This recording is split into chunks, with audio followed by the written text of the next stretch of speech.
தங்கச்சிக்கு glucose test எடுக்கணும்னு ஆஸ்பத்திரிக்கு போயிருந்தாங்க. ஹாஸ்பிட்டலில் வந்து குளுக்கோஸ்லாம் குடிச்சிட்டு 2 மணி நேரத்துக்கு அப்புறம் தான் ரிப்போர்ட் தருவேன்ட்டாங்க. அதனால் நான் வெயிட் பண்ணிட்டு இருந்தேன். அந்த டயத்தில் வந்து ஆம்புலன்ஸில் வந்து ஒரு பொண்ணு வந்து பிரசவம் பார்க்குறதுக்காக வந்து இறக்குனாங்க. அந்த பொண்ணு வலியால் கத்திக்கிட்டே அங்கே இங்கேயும் நடந்துகிட்டே இருந்துச்சு. அவங்க அம்மா அதை பார்த்துக்கிட்டு சும்மாவே உட்காந்துருந்தாங்க. நான் போய் அந்த பொண்ணுகிட்ட தண்ணி வேணுமாமான்னு, சரி கொடுங்கக்கான்னு வாங்கி குடிச்சு. நான் போய் அந்த அம்மாட்ட போய், ஏம்மா உங்கள் பொண்ணு இப்படி கதறி அழுதுகிட்டு இருக்கு பிரசவ டயத்தில், நீங்கள் ஒரு தண்ணி கூட கொடுக்க மாட்டேன்றீங்க, இப்படி உட்காந்துட்டு இருக்கீங்க அப்படின்னு கேட்டேன். அதுக்கு அந்த அம்மா சொன்னாங்க, என்னோட மூத்த பொண்ணுக்கு பார்த்து வச்சுருந்த மாப்பிள்ளையை இழுத்துக்கிட்டு ஓடியே போய் இன்றைக்கி வந்து மாசமாக வந்து நிற்கிறா, இதுக்காக தானே ஓடுனா, இன்றைக்கி அனுபவிக்கட்டும், இன்றைக்கி வந்து ஹாஸ்பிட்டலில் யாராவது ஒருத்தர் கையெழுத்து போட்டால் தான் பிரசவம் பார்ப்பேன்னு சொல்லணும்னா நான் வந்திருக்கேமான்னாங்க.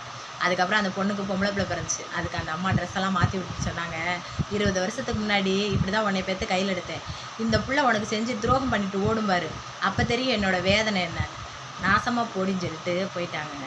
பெற்றவங்களுக்கு நம்ம துரோகம் பண்ணோம்னா இன்றைக்கி இல்லைனாலும் என்னைக்காவது அதோட